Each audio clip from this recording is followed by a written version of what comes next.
Radiation of a wavelength 4500 Armstrong unit is incident on a metal having work function 2 electron volt. Due to the presence of a magnetic field B, the most energetic photoelectrons emitted in a direction perpendicular to the field move along a circular path of radius 20 cm. Okay, आता इथं आपण given data लिहून घेऊया. काय दिलेलं आहे? Radiation of wavelength म्हणजे आपल्याला लॅम्बडा दिलेला आहे 4500 एंगस्ट्रॉम युनिट एवढा. याला जर आपण मीटर मध्ये कन्वर्ट केलं तर 4500 into 10 to power minus 10 metre. Next, incident on a metal having work function म्हणजे फाय नॉट ची व्हॅल्यू दिलेली आहे 2.0 इलेक्ट्रॉन व्होल्ट. याला आपल्याला जूल मध्ये कन्वर्ट करायचं असेल तर 2 into 1.6 into 10 to power minus 19 ने मल्टिप्लाय करावं लागेल म्हणजे ते जूल मध्ये कन्वर्ट होईल. Next, due to the presence of magnetic field B, the most energetic photoelectrons emitted in a direction perpendicular to the field move along a circular path of radius R आपल्याला इथं दिलेला आहे 20 centimetre. त्याला आपण metre मध्ये convert करूया 20 into 10 to power minus 2 metre. What is the value of magnetic field B म्हणजे magnetic field आपल्याला इथं कॅल्क्युलेट करायचं आहे.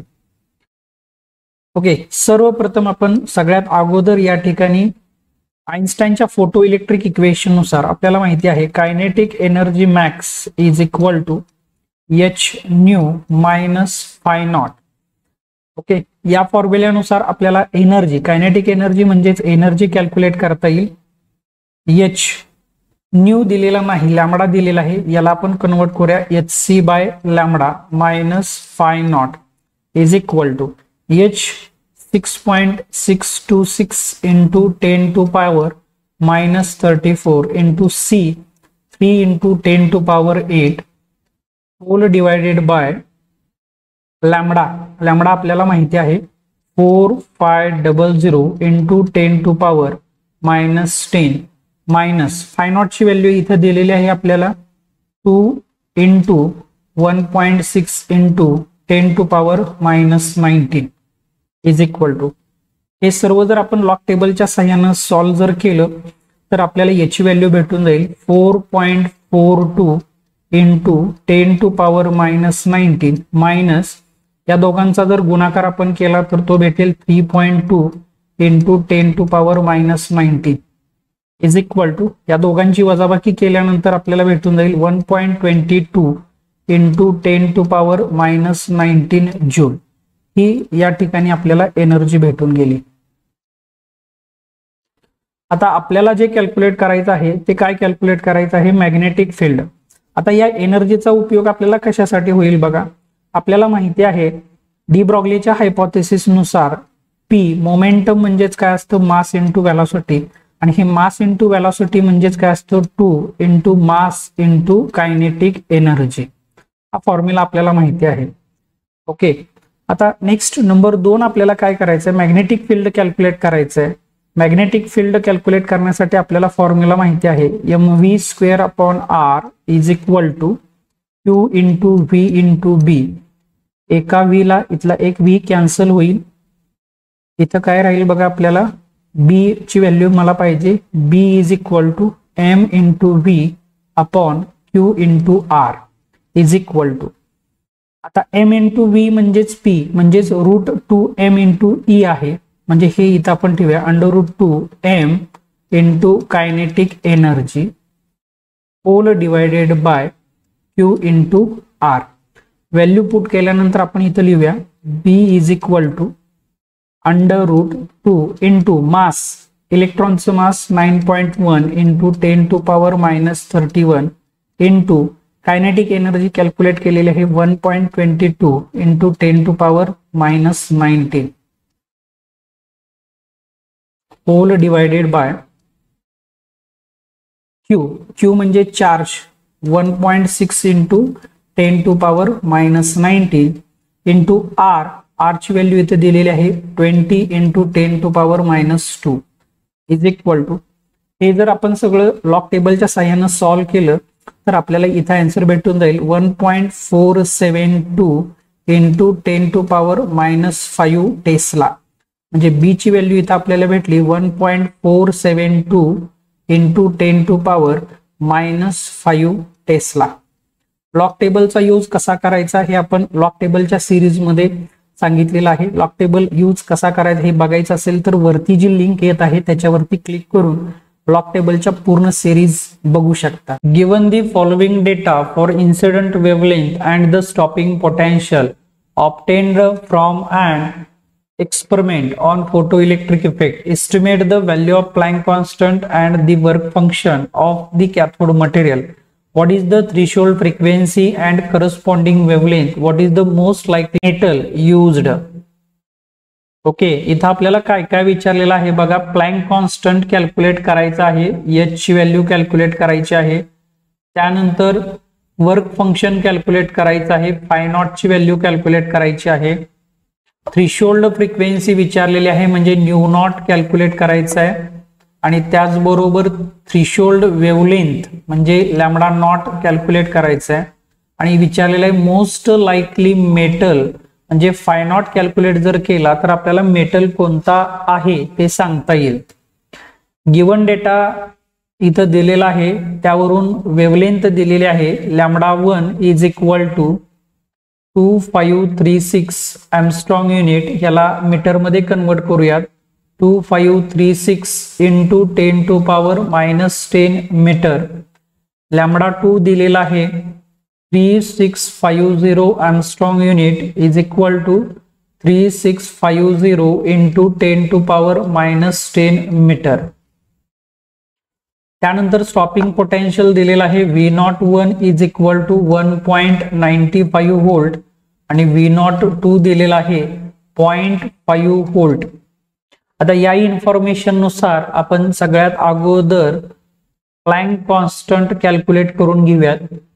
दिलेल्या इन्फॉर्मेशन नुसार आपल्याला लक्षात येत आहे की इथं आपल्याला आइन्स्टाईनचे फोटो इलेक्ट्रिक इक्वेशन वापरायचं आहे. Kinetic energy max is equal to H nu minus phi naught. आता कायनेटिक एनर्जी दिलेली नाही पण गिवन डेटामध्ये स्टॉपिंग पोटेन्शियल टर्म आलेली आहे. Kinetic energy in terms of stopping potential EV0 is equal to nu ला आपण लॅम्बडाच्या फॉर्म मध्ये लिहिता येईल H C by lambda minus phi naught. हा आपला जनरल फॉर्म्युला झाला. दोन वेवलेंथ दिलेले आहेत, दोन स्टॉपिंग पोटेन्शियल दिलेले आहेत, त्यामुळे दोन इक्वेशन तयार होतील. EV01 is equal to H C divided by lambda 1 minus phi naught आणि दुसरं होईल EV02 is equal to H C divided by lambda 2 minus phi naught. Phi naught इथं चेंज का झाला नाही कारण इथं त्यांनी सांगितलेलं आहे कॅथोड मटेरियल पहिली condition. Okay, Planck constant calculate करण्यासाठी इक्वेशन 1 आणि इक्वेशन 2 ह्या दोघांची या ठिकाणी आपण वजाबाकी करून घेऊयात. EV01 minus EV02 is equal to H C divided by lambda 1 minus phi naught minus ही पूर्ण टर्म इथं येईल H C divided by lambda 2 minus इथं होईल minus minus plus phi naught. त्यानंतर आता इथं आपल्याला लक्षात येत आहे की या दोघांमधून E कॉमन निघेल. Therefore E into V01 minus V02 is equal to या दोघांमधून फाय नॉट कॅन्सल झाला. याच्यामधून एच सी कॉमन निघेल H C into bracket 1 upon lambda 1 minus 1 upon lambda 2.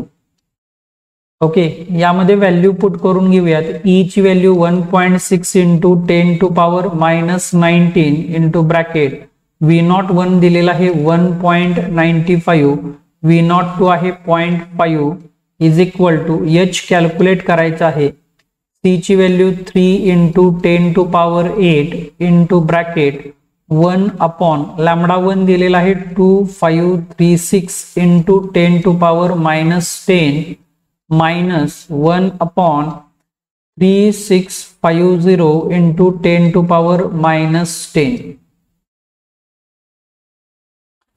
Therefore या ठिकाणी या दोघांची वजाबाकी आणि त्यासोबत यांचा गुणाकार जर केला तर ही व्हॅल्यू भेटेल 2.32 into 10 to power minus 19 is equal to h into 3 into 10 to power 8 into bracket. इथं जर आपण बघितलं तर हे आपल्याला असं करता येईल 1 upon इथं पॉइंट शिफ्टिंग मेथड नुसार मी 2.536 into 10 to power पॉइंट मी 1 2 3 घर डाव्या बाजूला गेलेलो आहे म्हणजे त्याची पॉवर +3 येईल ते 10 ची पॉवर +3 आणि हे -10 म्हणजे येईल 10 ची पॉवर -7. हे कसं केलं लॉग टेबलच्या सिरीज मध्ये आपण बघितलेलं आहे. लॉग टेबल कसा बघायचा त्याच्या बाकीचे जे ऑपरेशन आहेत ते जर बघायचे असतील तर वरती जी लिंक येत आहे त्या लिंकला क्लिक करून लॉग टेबल सिरीज आपण बघू शकता. 3.650 into 10 to power -7 इथे येईल 2.32 into 10 to power -19 is equal to h into 3 into 10 to power 8 into. आता या ठिकाणी याचा जर आपण रेसिप्रोकल बघितला तर हा रेसिप्रोकल आपल्याला भेटून जाईल 0.3943 into 10 to power -7 मायनस याचा रेसिप्रोकल जर बघितला तर तो येईल 0.2740 into 10 to power -7. Therefore 2.32 into 10 to power -19 is equal to h into 3 into 10 to power 8 into या दोघांमधून 10 ची पॉवर -7 जे आहे ते आपण कॉमन काढूयात. आता सॉरी इथं 10 ची पॉवर -7 जे आहे ते वरती गेल्यानंतर 10 ची पॉवर +7 होईल. हे +7 जर आपण बाहेर काढलं तर 10 to power 7 into bracket 0.3943 minus 0.2740. Therefore h is equal to 2.32 into 10 to power -19 divided by या दोघांची वजाबाकी याच्या गुणाकारासोबत जर आपण केली तर ही व्हॅल्यू भेटून जाईल 0.3609 into 10 to power 10 is equal to ह्या दोघांचा जर भागाकार केला तर 6.428 into 10 to power -34 joule second म्हणजे h ची व्हॅल्यू इथं आपल्याला भेटली. त्यानंतर आपल्याला विचारलेलं आहे वर्क फंक्शन कॅल्क्युलेट करण्यासाठी phi is equal to hc divided by lambda minus v0 e लिहिता येईल. यापैकी v01 आपण कन्सिडर करूया त्याचबरोबर λ1 कन्सिडर करू. इज इक्वल टू आइन्स्टाईनच्या इक्वेशनलाच आपण रिअरेंज केलेलं आहे.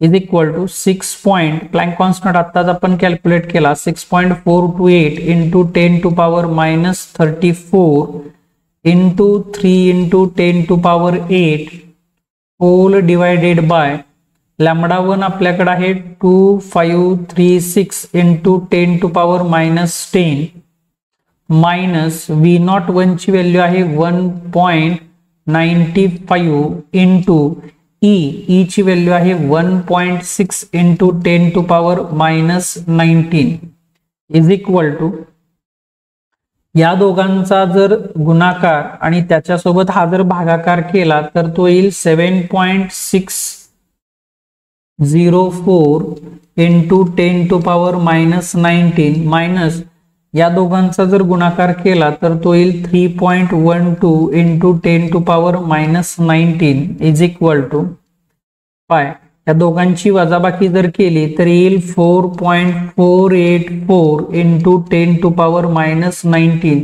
हे आन्सर भेटेल आपल्याला जूल मध्ये. इलेक्ट्रॉन व्होल्ट मध्ये जर कन्वर्ट करायचं असेल तर 4.484 into 10 to power -19 याला डिवाइड करावं लागेल 1.6 into 10 to power -19 ने इज इक्वल टू -19 कॅन्सल होईल.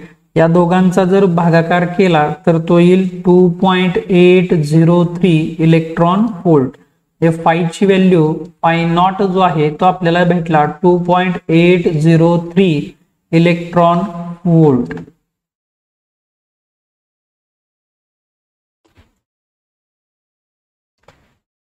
नेक्स्ट नंबर 3 आपल्याला काय विचारलेला आहे तर या ठिकाणी थ्रेशोल्ड फ्रिक्वेन्सी विचारलेली आहे.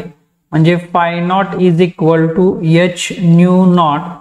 Therefore nu naught is equal to phi naught divided by H is equal to phi naught आत्ताच आपण कॅल्क्युलेट केलेला आहे जूल मधलं 4.484 into 10⁻⁻19 whole divided by H किती दिलेला आहे कॅल्क्युलेट केलेला आहे 6.428 इंटू 10⁻⁻34. ब्लॉक टेबलच्या साह्याने जर हे आपण सॉल्व्ह केलं तर आपल्याला आन्सर भेटेल 6.976 इंटू 10⁻14 हर्ट्ज. नेक्स्ट 4 नंबर आपल्याला काय कॅल्क्युलेट करायचं आहे थ्रेशोल्ड वेव्हलेंथ म्हणजे lambda naught. Lambda naught is equal to C upon nu naught. हे रिलेशन आपल्याला माहिती आहे. C 3 into 10⁸ divided by nu naught आत्ताच आपण कॅल्क्युलेट केला 6.976 इंटू 10⁻14 इज इक्वल टू हा भागाकार केल्यानंतर आपल्याला भेटेल 4.3 इंटू 10⁻⁻7 म्हणजेच 4300 angstrom unit. Okay next numerical बघूया. Calculate the wavelength associated with an electron its momentum and speed. म्हणजे मोमेंटम आणि स्पीड कॅल्क्युलेट करायचं आहे. त्याच्यासाठी 2 कंडिशन आपल्याला दिलेली आहेत. पहिली कंडिशन या ठिकाणी दिलेली आहे ज्या वेळेला पोटेन्शियल जे असेल ते 54 व्होल्ट एवढा आहे आणि दुसरी कंडिशन जी आहे त्यामध्ये आपल्याला सांगितलेलं आहे की कायनेटिक एनर्जी जी आहे ती 150 इलेक्ट्रॉन व्होल्ट एवढी आहे. पहिल्या कंडिशन साठी आपण कॅल्क्युलेट करून घेऊयात. आपल्याला डी ब्रॉग्लीचा हायपोथेसिस माहिती आहे lambda is equal to H by P.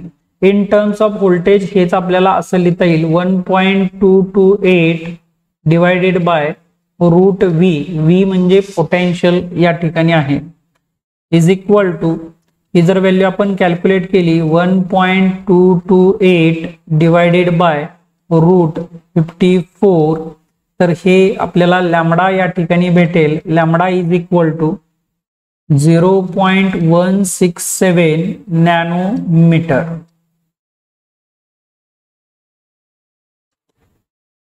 आता लॅम्बडा कॅल्क्युलेट केला त्यानंतर आपल्याला पाहिजे काय मोमेंटम आणि स्पीड. मोमेंटम कॅल्क्युलेट करण्यासाठी lambda is equal to H by P हा फॉर्म्युला आपण वापरूयात. Therefore P is equal to H divided by lambda is equal to H ची व्हॅल्यू आपल्याला माहिती आहे 6.626 इंटू 10⁻⁻34 डिवायडेड बाय लॅम्बडा आत्ताच आपण कॅल्क्युलेट केला 0.169 इंटू नॅनोमीटर म्हणजे 10⁻⁹ मीटर. या दोघांचा जर आपण भागाकार लॉग टेबलच्या सहाय्याने केला तर हे आन्सर भेटेल 39.7 इंटू 10⁻⁻25. मोमेंटमचं युनिट काय असेल केजी मीटर पर सेकंड. हे झालं मोमेंटम. यानंतर आपल्याला काय कॅल्क्युलेट करायला सांगितलेलं आहे त्यांनी स्पीड कॅल्क्युलेट करायचं आहे. स्पीड कॅल्क्युलेट करण्यासाठी p is equal to mass into velocity. Therefore v is equal to momentum divided by mass. Momentum या ठिकाणी आपल्याला मिळालेला आहे 39.7 इंटू 10⁻⁻25 डिवायडेड बाय मास. या ठिकाणी आपल्याला इलेक्ट्रॉनशी रिलेटेड इन्फॉर्मेशन दिलेली आहे त्यामुळे इलेक्ट्रॉनचं मास या ठिकाणी कन्सिडर करावं लागेल 9.1 इंटू 10⁻⁻31. आणि इथं आपल्याला वेलॉसिटी भेटेल ह्या दोघांचा भागाकार केल्यानंतर 4.363 इंटू 10⁻⁶ मीटर पर सेकंड ही वेलॉसिटी आपल्याला या ठिकाणी भेटेल। म्हणजे पहिल्या केसमध्ये आपल्याला इन्फॉर्मेशन नुसार मोमेंटम आणि वेलॉसिटी कॅल्क्युलेट केली। दुसरी कंडिशन या ठिकाणी दिलेली आहे, त्यामध्ये आपल्याला काय लिहिता येईल बघा, V म्हणजे potential is equal to work done upon charge. आता वर्क डन करत आहे म्हणजेच ती काय आहे, एनर्जी आहे, upon charge is equal to, आता एनर्जी आपल्याला दिलेली आहे 150 इलेक्ट्रॉन व्होल्ट आहे, त्याला जूल मध्ये करायचं असेल तर 150 गुणुले 1.6, त्याच्याऐवजी मी फक्त E असं लिहितो। आता ही जी एनर्जी आहे ही कशामध्ये कन्वर्ट झाली, जूल मध्ये, म्हणजे 150 into E divided by charge. आपल्याला इथं इलेक्ट्रॉन कन्सिडर करायचं आहे, म्हणजे E ला E कॅन्सल झालं, इथं आपल्याला आन्सर भेटलं 150 व्होल्ट, हे झालं पोटेन्शियल। आता आहे असंच या ठिकाणी आपण कॅल्क्युलेट करून घेऊया, lambda is equal to 1.228 divided by root V is equal to 1.228 divided by root V, इथं 150 भेटला। या दोघांचा भागाकार जर आपण या ठिकाणी केला लॉग टेबलच्या साहाय्यानं तर तो येईल 0.1 नॅनोमीटर, म्हणजे लॅम्बडा या ठिकाणी आपल्याला भेटला 0.1 नॅनोमीटर। लॅम्बडा भेटल्यानंतर जसं आपण पहिल्या केसमध्ये केलं तसंच therefore lambda is equal to h by p, आपल्याला p पाहिजे, p is equal to h by lambda is equal to h आहे 6.626 इंटू 10⁻⁻34 डिवायडेड बाय लॅम्बडा आहे 0.1 इंटू 10⁻⁹। ही जी व्हॅल्यू आहे ही आपल्याला या ठिकाणी भेटेल 66.3 इंटू 10⁻⁻25 kg मीटर पर सेकंड, म्हणजे पी ची व्हॅल्यू भेटली 66.3 इंटू 10⁻⁻25 kg मीटर पर सेकंड। मोमेंटम या ठिकाणी आपलं कॅल्क्युलेट झालेलं आहे। यानंतर आपल्याला काय कॅल्क्युलेट करायचं आहे, वेलॉसिटी। वेलॉसिटीसाठी परत P is equal to mass into velocity हा फॉर्म्युला वापरता येईल, इज इक्वल टू आपल्याला कोण पाहिजे, velocity, V is equal to P by M। P momentum या ठिकाणी कॅल्क्युलेट केलं 66.3 इंटू 10⁻⁻25 डिवायडेड बाय, इथंही त्या ठिकाणी मास ऑफ इलेक्ट्रॉन कन्सिडर करावं लागेल 9.1 इंटू 10⁻31। या दोघांचा भागाकार जर लॉग टेबलच्या साहाय्यानं केला तर या ठिकाणी V वेलॉसिटी आपल्याला भेटून जाईल 7.286 इंटू 10⁻6 मीटर पर सेकंड।